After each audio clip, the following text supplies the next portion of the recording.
మాట్లాడుతున్నాడే, చింతామణి చంపేస్తాడో ఏమో. మాకు ఆయన వింటారు. నువ్వేం కంగారు పడకు, నేను వెళ్ళి వాడిని తీసుకొస్తాను. నువ్వు జాగ్రత్త అమ్మా.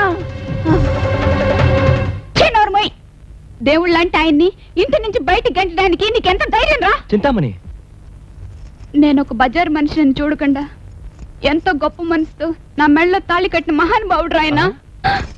ఎన్ని జన్మలెత్తిన మనం ఆయన రుణం తీర్చుకోలేం. అది కా చింతామణి. నువ్వు ఇంకేం మాట్లాడొద్దు. నేను ఇప్పుడే ఆస్తి పత్రాలన్నీ ఇచ్చి ఆయన కాళ్ళ మీద పడి క్షమాపణ కోరుకుంటాను. ఆగవే. వదిలే. వారి వారి వారి వారి వాడు పుస్తక కట్టేసరికి ఇంత పతితమైపోయావేంటి? ఇక నేను వదిలితే డేంజర్. ఎలాగూ నీ అంతు చూస్తానని అందరి ముందు శపథం చేశాడు ఆ రాఘవరావు గారు. ఆ పనేదో నేనే చేసి నేరం వాడిపైకి నెట్టేస్తాను.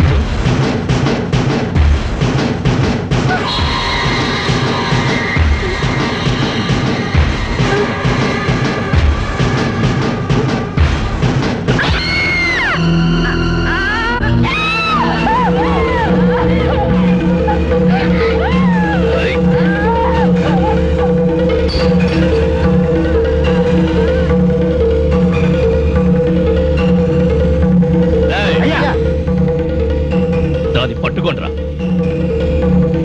అన్నా, అక్కడ రాజుగారు మన వాళ్ళు చెంద కొడుతున్నాడన్నా.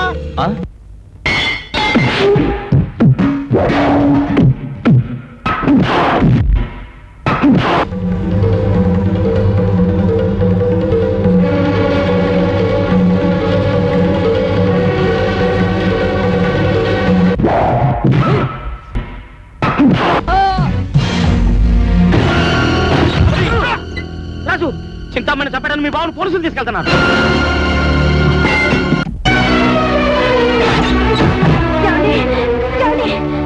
అమ్మాయి, ఎంత ఘోరం జరిగిపోయింది.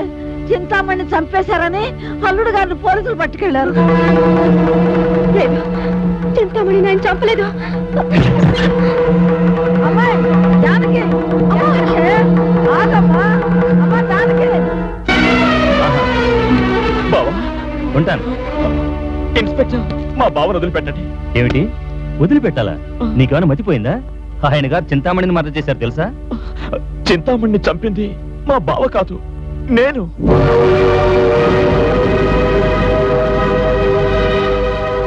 అవును ఇన్స్పెక్టర్, మా అక్క కాపురం కూలదోస్తుందన్న కక్షతో ఆ చింతామణిని నేనే చంపాను. నన్ను అరెస్ట్ చేసి దయచేసి మా బావను వదిలిపెట్టండి. ఎన్నాళ్లకు దొరికాడు, నా మీద చేయి చేసుకుని నన్ను ఎదిరిస్తావరా? వీడి అంతు చూసే టైం వచ్చింది. కానిస్టేబుల్ సార్, అతను వదిలేసి వీడి లోపలేండి. అలాగే సార్.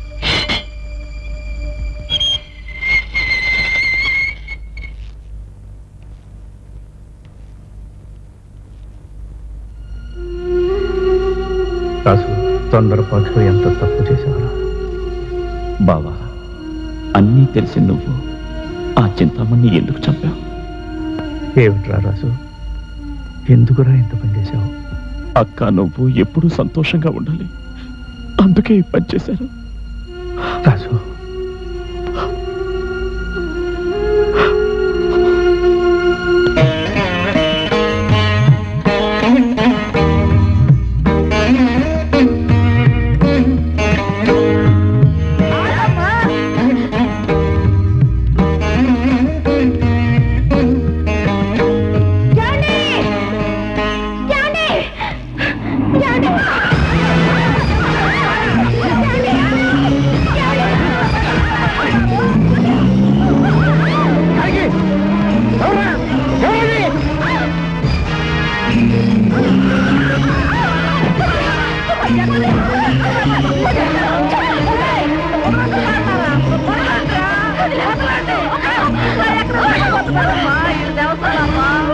రావే పెళ్లి మర్యాద మమ్మల్ని వదిలో.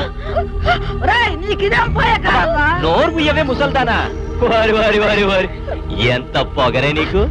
మర్యాదగా పెళ్లి చేసుకోవే అంటే పెద్ద పోసు కొడతావా? ఇప్పుడు ఈ తాళి బలవంతంగా నీ మెళ్ళో కడితే ఏం చేస్తావే? లేదు. వాసి పిచ్చి మొఖమా, ఆడు నీ మెల్ల తాళి కట్టేది సరదాగా పెళ్లి చేసుకుని నీతో కులుకుదామని కాదు, మీ అమ్మ నోరు మోయిద్దామని. దాని మెల్ల తాళి కట్టేది నీకు అల్లుడైపోతాడు. అప్పుడు వెళ్ళి చెబుతు గాని 2 పనులు ఒక్కసారిగా అయిపోతాయి. ఈడి మెళ్ళ ఊరి పడిపోద్ది, దీని మెళ్ళ తాళి తెగిపోద్ది. నువ్వు కానీరా.